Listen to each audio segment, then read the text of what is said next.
This conference will now be recorded. Good morning, everyone. This is Brian from PMC. I'd like to thank you all for joining us this morning or this afternoon, depending on where you're located. And we want to thank you for joining us at this presentation on creating better, safer, and more sustainable environments using simulation. I represent PMC. I'm the marketing specialist for them.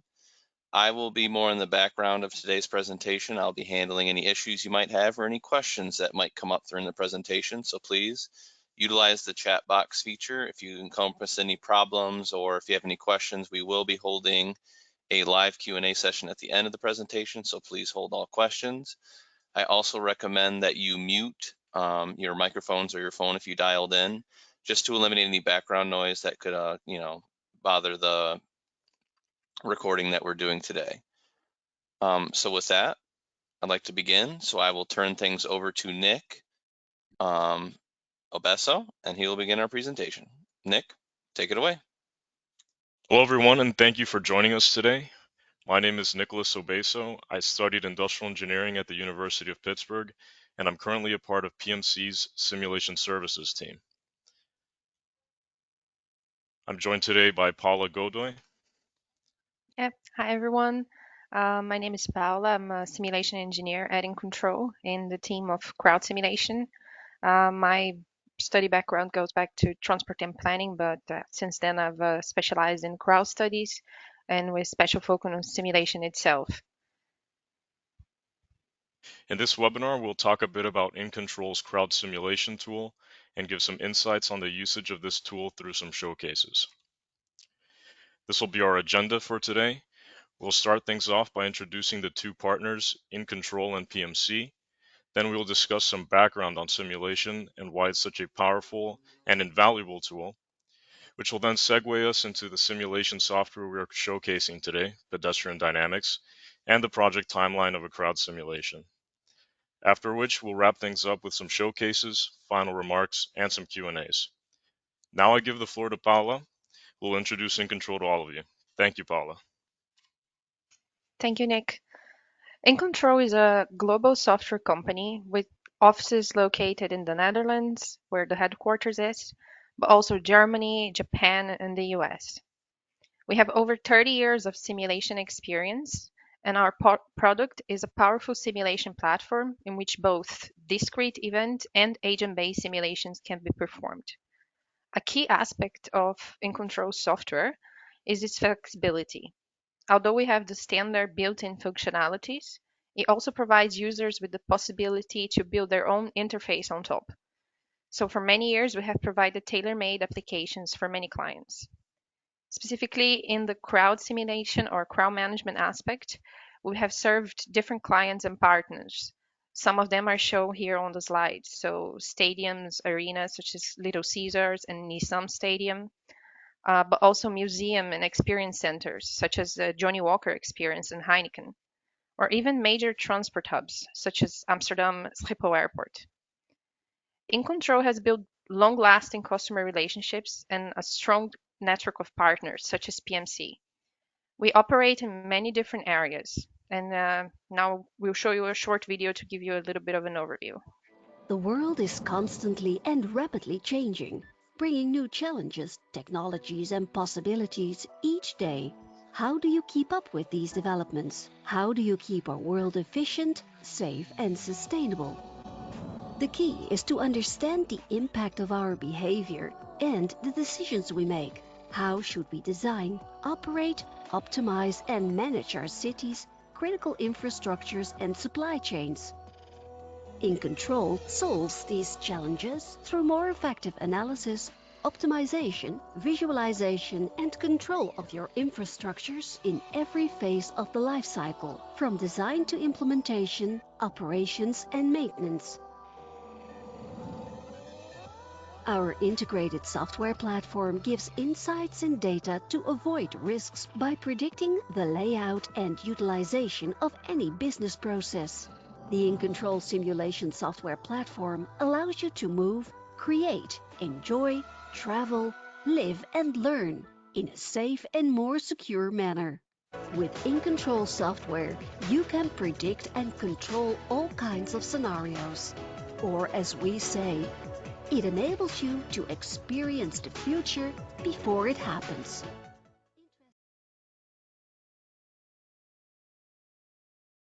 Now for a brief introduction to PMC. Since 1979, PMC has helped over 700 companies by completing more than 8,000 performance-enhancing initiatives worldwide. Our commitment to excellence and expertise has brought us to the point where we are the largest independent industrial engineering services firm in North America. In addition to the US, we have engineers in Mexico, Brazil, and India. PMC has worked with hundreds of businesses across all industries to improve their business performance.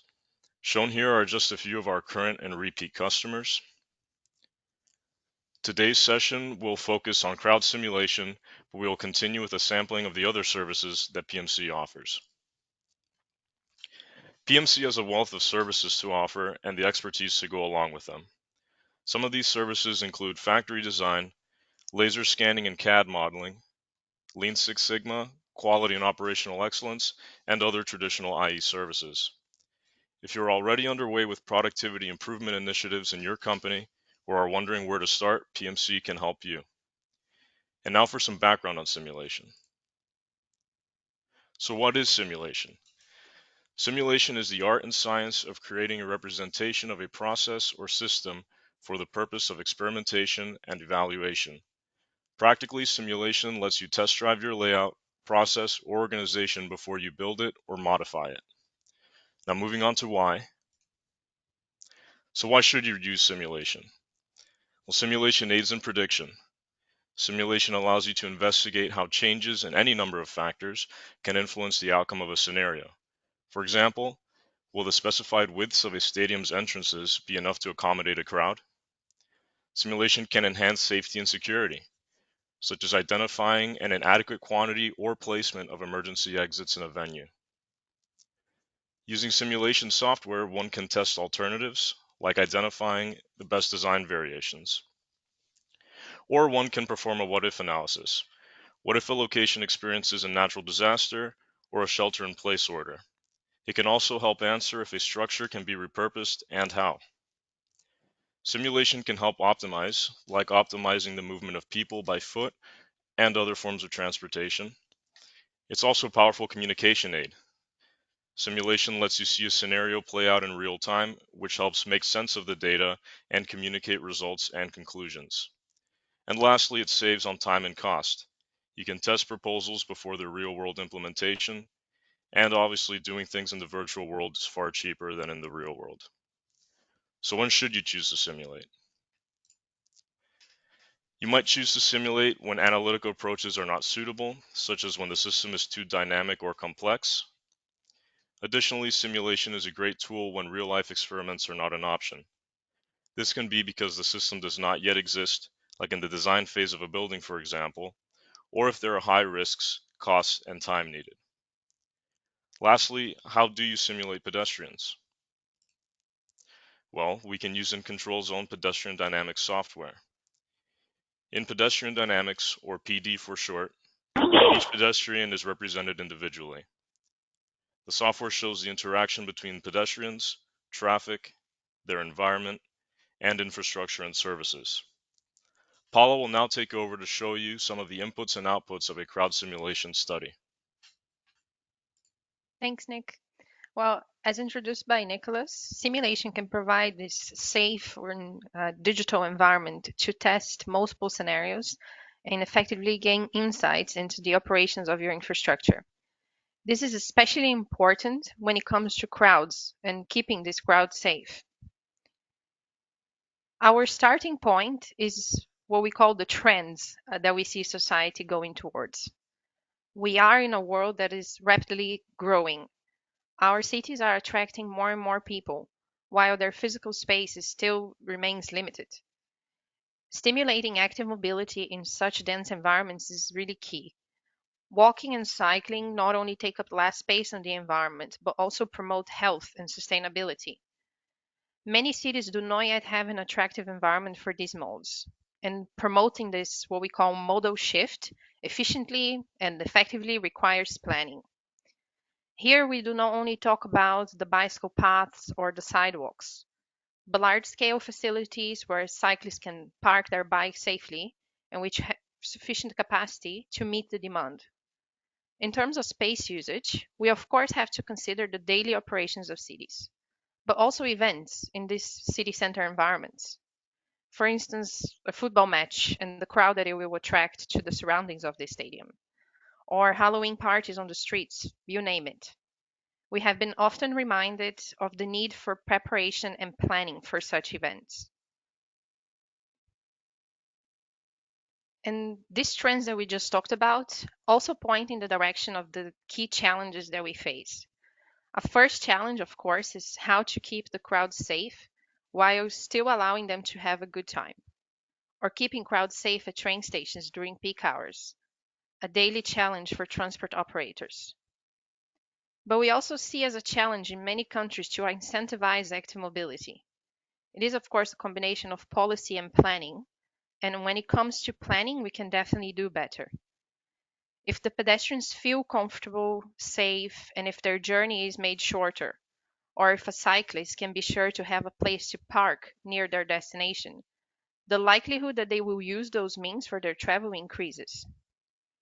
Capacity planning also is important when thinking about building new pedestrian infrastructures or repurposing such places, as Nicholas mentioned. How to manage the extra crowds in a stadium when this is receiving a concert in which, for example, also the field is used for the people? Can all the pedestrians there still be sheltered in case of bad weather?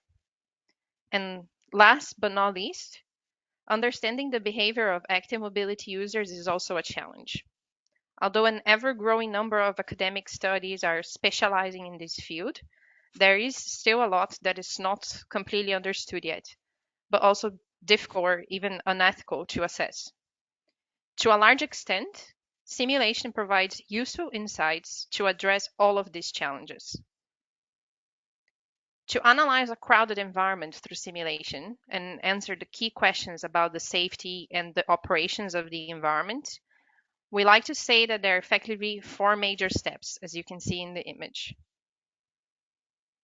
When drawing up or importing an infrastructure from a CAD or a BIM, one needs to define its key, for example, the width of the paths, locations of crossings or other interaction points, and location of critical elements such as stairs.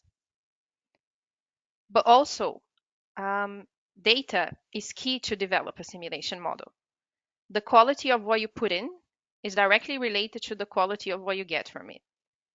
Regarding the pedestrians, we need to answer the questions of who is there, when will they arrive, where will they even go, and in which order they will visit all the activities that they want to visit. But also, what are these activities? Where are they located in the environment, and how much time will visitors spend there? If we think of a concert, will the concert last 2 or 3 hours?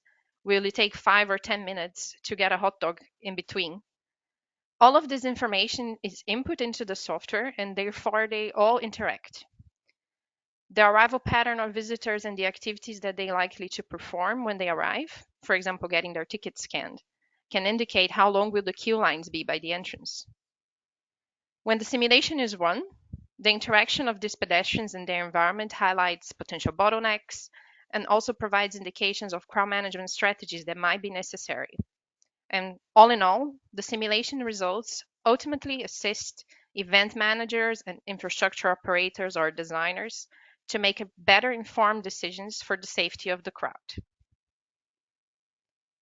For all of these simulation project steps that we just presented, InControl's crowd simulation tool, Pedestrian Dynamics, provides users with tools and features which facilitate and guide this model building process and analysis. First of all, it's a microscopic simulation model in which each pedestrian is modeled as an individual. That means with their own characteristics, such as their speed and size and route preferences. Large crowds are then formed by this diverse set of individuals, which then utilize any sort of multi-layer environment. Complex environments can be easily built by importing a CAD or even a BIM, making the model building process faster and more accurate. The analysis is facilitated by the multiple quantitative outputs that are directly obtained in the software, such as densities, throughput, or even waiting and travel times. The 2D and 3D visualization is also a powerful communication tool, which can of course help discussions with clients and stakeholders. The software itself has been developed in close cooperation with the academia, and it's validated and verified according to international guidelines, giving assurance in the results and the analysis performed with it. In terms of outputs, users can directly get multiple outputs directly from a simulation run. For example, the 2D and 3D visual aid, but also density or heat maps in which bottlenecks and other high density areas can be identified. Or even travel time maps, where one can see, for example, which visitors and in which locations they are more vulnerable, given that it would take them longer to evacuate or reach a safe destination. Graphs also show the travel time or evacuation time, but also queuing times and queue lengths, flow counters, and level of service of specific areas, where the duration of high densities can be observed. Besides this, many other outputs can be obtained from the simulation, allowing users to define their own KPIs for their own analysis and even business goals. We will now show some examples of models we've worked on in the past and deep dive in the multiple different questions that we could answer with the simulation analysis. The video in this slide showed the simulation of one of the design stages of a major stadium with a capacity of more than 60,000 people. While the sheer size and amount of people in such major crowded areas already raises multiple questions about the infrastructure's layout and operation. Just a moment, Brian. I think it's not playing, right? Yeah, okay, there we go. Thank you. In this study, the main questions were related to the infrastructure capacity and how the design could be improved to handle full occupancy, but also looking at ways to manage both ingress and egress during peak events was of interest. The simulation allowed us to test the layout in the early stages and identify potential problems before the construction, which of course saves on building renovations and costs. It also helped the infrastructure managers plan for the required amount and location of security gates and plan for measures to distribute people over the different entries in a way that minimizes queue, increasing customer satisfaction.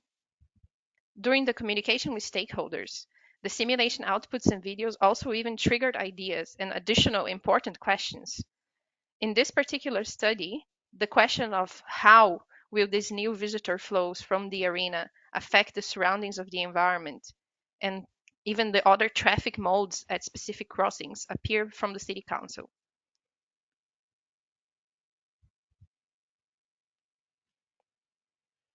You can go to the next, Brian. Thanks. In this video, you can see the model of the same stadium area that we just shown before, which was expanded to include such intersection and the different modes of transport that coexist there.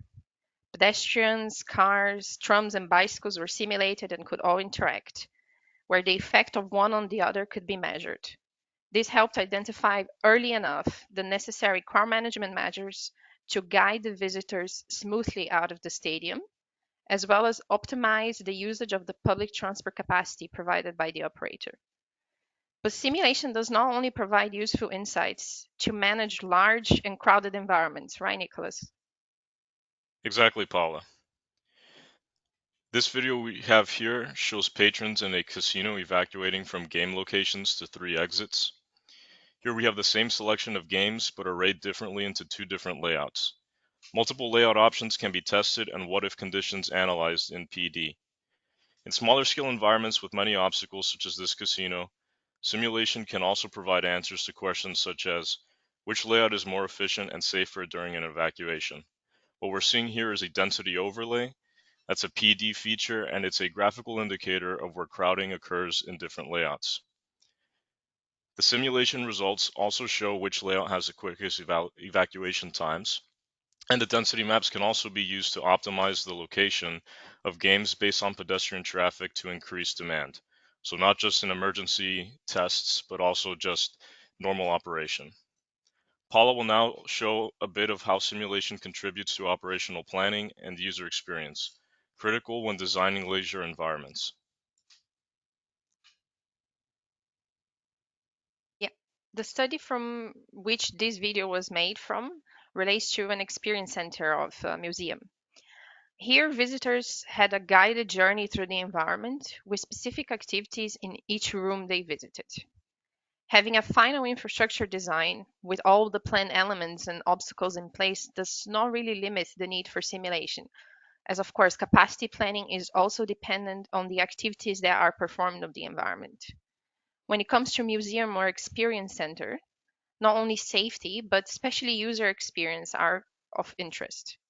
In this study, we were asked, for example, what is the maximum group size that the experience can support, and in which step of the visitor's journey is the bottleneck or that effectively defines the capacity. Identifying such capacity also raises the question if the time of the other areas, for example, should be adjusted to have a more smooth flow through the environment, even if it's guided or self-guided tours. In InControl software, users can retrieve all kinds of outputs and compare with their KPIs, have quantitative measures of how they meet their business goals, and what is the level of service that is being provided. In many studies, we also actually get the question of how can an environment be used for a different purpose than it was initially planned, as Nicholas will show now. Thank you, Paula. A city environment that works for daily commuting might present challenges to manage when street gatherings or other events occur. So here we ask, how can we effectively operate within an existing environment like a city center as shown here, considering different route usages or when adding food trucks and blocking off streets for first responders? How many visitors can I comfortably accommodate in this event? So we want to make the most out of the existing environment to host this event. We work around existing constraints like the width of streets, spacing of streets, etc. And here again, we see a density overlay. These are very narrow streets, and so we can see how that plays into everything. A simulation like this also helps us identify the best place for cameras, monitoring crowds in key locations, again, looking at where the densities are highest. We can define and test crowd management strategies such as restricting flow to one direction or blocking off some of the more narrow alleys. And this all helps train hosts, security, and hospitality personnel. The animation you see also offers visual support for communication with crowd control groups and to provide stakeholders with feedback. We want to always have a safe environment during events, but naturally there are things we cannot predict, but simulation can help us be prepared.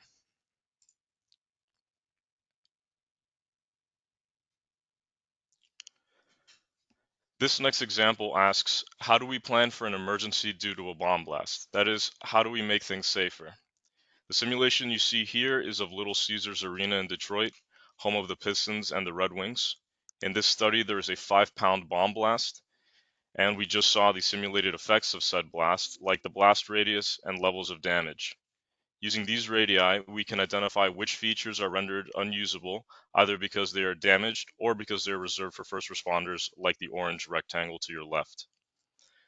The results of interest are the time to reach victims by first responders and the time to evacuate all others outside of the venue. There are, of course, other types of emergency situations in which simulation can positively contribute. Is that right, Paula? Indeed. Well, in this video, we can think even of climate change, where also new worries and challenges to cities and urban planning appear. The video shows an urban and actually very touristic area, which can be severely impacted in case of flooding. There is an ever-growing need to develop evacuation plans to minimize the impact of such natural disasters. For that, it's important, like in this study, to know, for example, how much time is needed for the crowd to get to safety. In this case, for the crowd to go from the short buildings to the tall ones. Or where should even signs be placed to indicate to specific areas where they should go to and what is the quickest path for them to get to a safe place? But an emergency can also be something that occurs frequently, not just a fire, a bomb blast, or even a flood risk.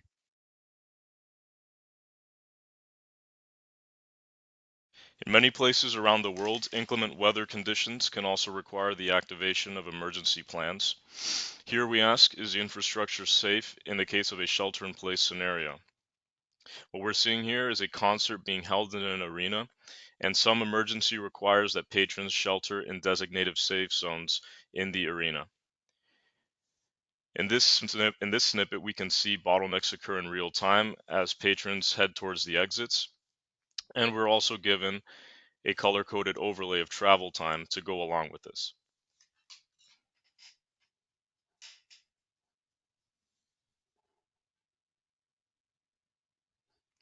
There's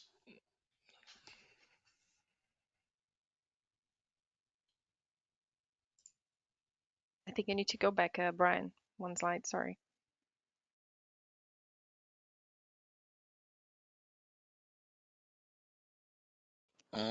To which one?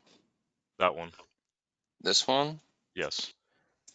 And just about to the middle, I think, of the video.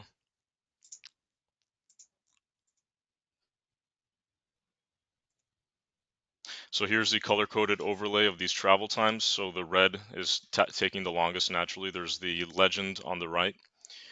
And so naturally, the people that are closest to the exits have the shortest travel time. Here's a histogram that accompanies that overlay. So that's also for travel times. And then lastly, we're seeing the familiar density overlay on it. The perspective of what is safe in some environments can also be dependent on the conditions in place or the purpose for which the infrastructure is being used, like we'll see in the next example. So we all remember the long 2 years of COVID and the regulations that came along with it. A great benefit to InControl software is that we can quickly implement new features. In this video, we can see the use of a feature that was developed during COVID to simulate physical distance. This helped plan for the implementation of the 6-foot social distancing and helped find any new bottlenecks. That is, the locations in a journey in which the physical distance was violated the most. Using InControl software, venues were able to safely reopen again with completely different purposes, such as a vaccination or COVID testing center. This gave them the opportunity to contribute to societal well-being during the pandemic. And now, last but not least, Paula will highlight how introducing a sustainable mode of transport to the environment also has its own specific challenges. Yeah, thanks, Nick. Well, here in the Netherlands, as you probably know, we have the world's largest bicycle parking facility in the world. And as you can see in the video, within Control software, we are also able to simulate these environments and answer relevant questions about planning, for example. Promoting sustainability also requires capacity planning and bottleneck analysis so that the users can really be incentivized to make use of those green modes. The study shown in this video is the interior of a bicycle parking, where a key question for the study was if the number of bicycle racks provided meets the demand, or if there will be cyclists that will be actually denied parking.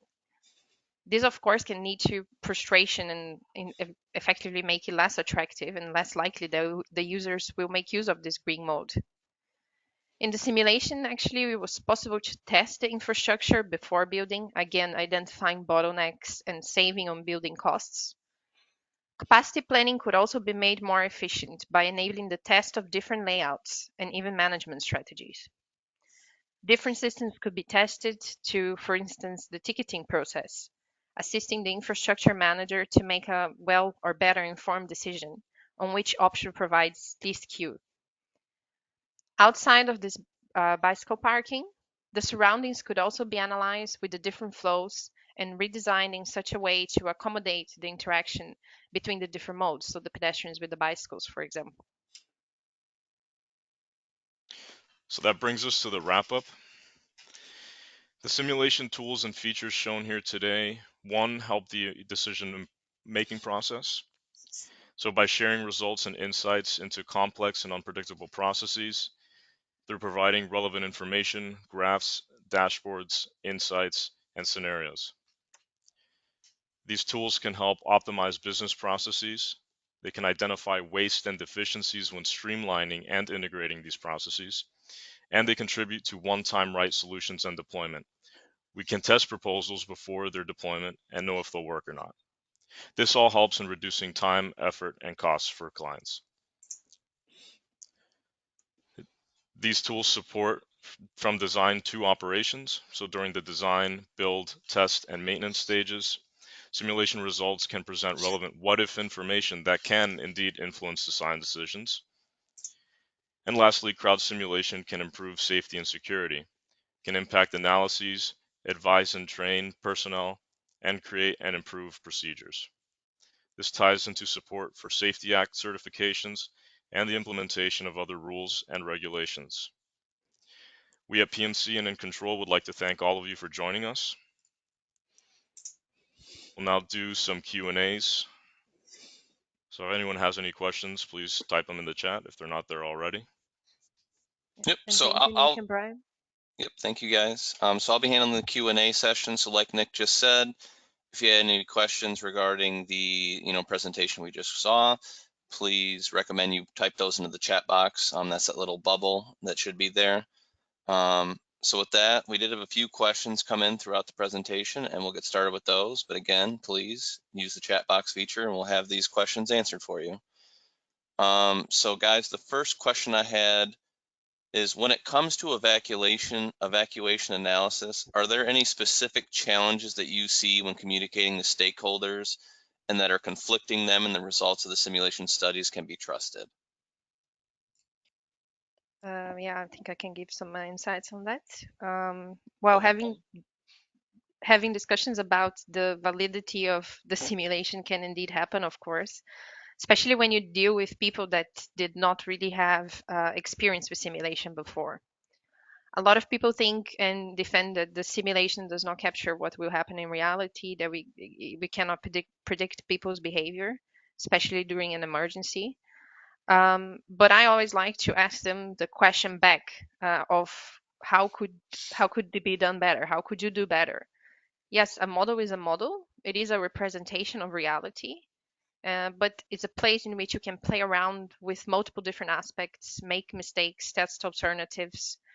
Without the insights that we get from these models, we don't really know much. Or yeah, with the right interpretation of these results and modeling choices, a model can teach you so much about the environment and how to manage it. It can make you ask yourself relevant questions, which without it you wouldn't have. Like we shown in the first example here with the stadium and the raising the concerns about the surroundings. It was really needed to have that, to really know how to manage that specific intersection, not to have everyone gather at the same time and then cars and pedestrians and everyone completely blocking each other. This is what we also we're trying to kind of show you all today. You can effectively test so many different alternatives and learn from your mistakes in the safe digital environment, which effectively also provides safety in the real world. Okay, thank you, Paula. Another question we had, and it's more of a suggestion, it looks like. They said, can you share on any case study that you've had using this simulation software? Can you what? Sorry? The person asked, can you share any case study using this simulation software? Can you fear? I don't. Share. Can you share? So maybe Share. an example of a case study in which you use the simulation software. Well, yeah, we have all of this, or the videos that we've shown were from case studies. That's Okay, thank you. The next question we had, how specific can one get with simulating people? Can the elderly and disabled be modeled as well? Yeah, so I can answer that one. This is more a technical about the software itself kind of question. So PD, when you are creating these agents, you're able to give them certain characteristics, such as their speed, their preference for certain features like stairs, that sort of thing. So you can code in basically agents that, if they are wheelchair bound, they're naturally not going to go up or down stairs. They'll go straight to the elevator. So you can have all these different representations of different age groups, different speeds and preferences, all in one simulation and interacting with each other. Okay, thank you, Nick. Yeah, I'll also like to add something to that, if that's okay. Yep, go for it, Paul.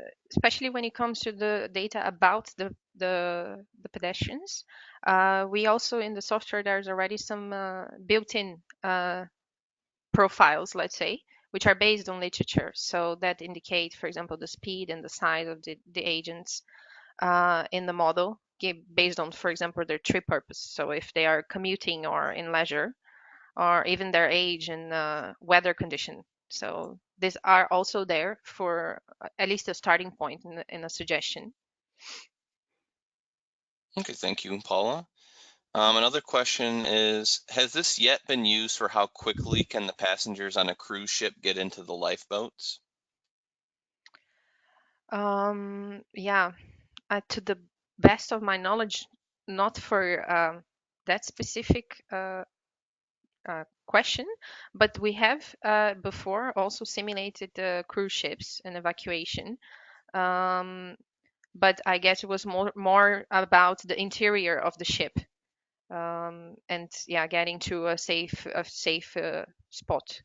So effectively, the verification and validation models that we have built, they are also proposed and suggested by the IMO, which is the International Maritime Organization, and they have very specific requirements for using a simulation tool that for studying evacuation of cruise ships, which we have in our document, our verification and validation document. We have developed all those tests, and yeah, it's documented there as well.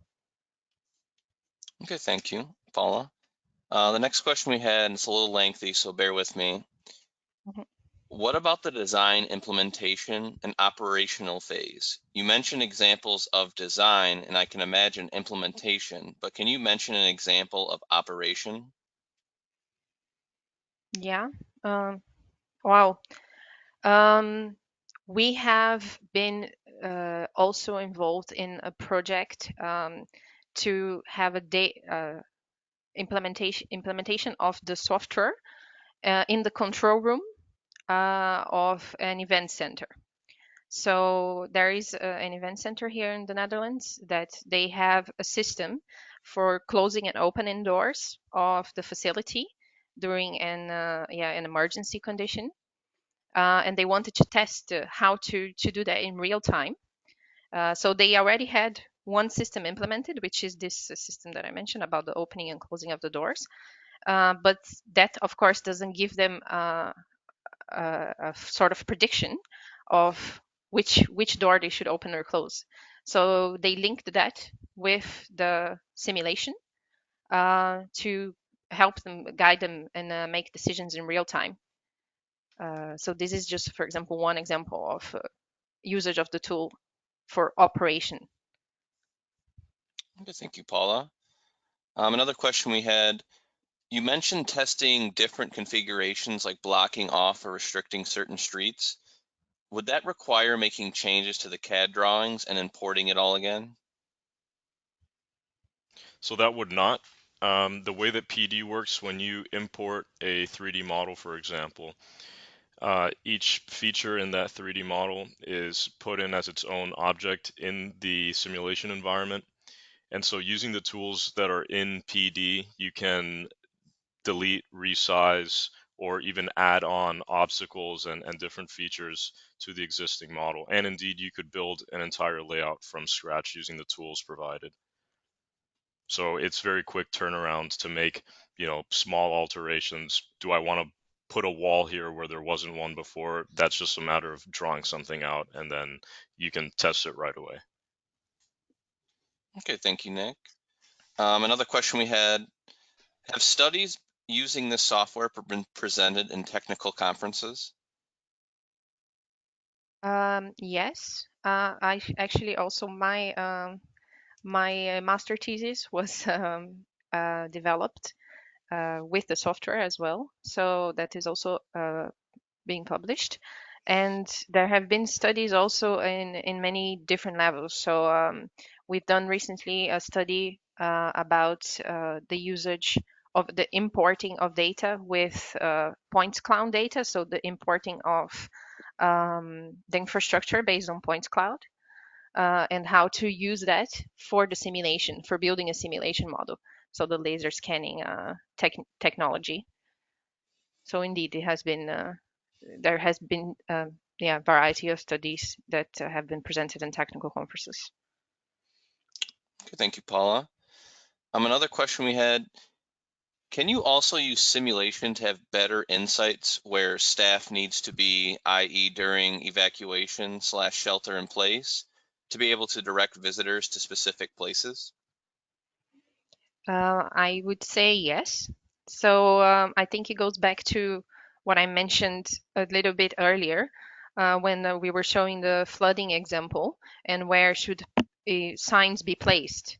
So with the simulation, we can see, for example, where are the most critical points in this environment. So like in the travel time maps that we showed at the beginning, we can see effectively which people will take the longest to evacuate, for example. That means those people are in a more critical location. So placing a staff there, for example, to help these people and guide them through a better, yeah, a more exit, a better exit that has least queue at that moment is really key. So yeah, it's a combination of both staffing but also signage. So the simulation can indeed give some good insights of the areas of your infrastructure that people are, let's say, most vulnerable.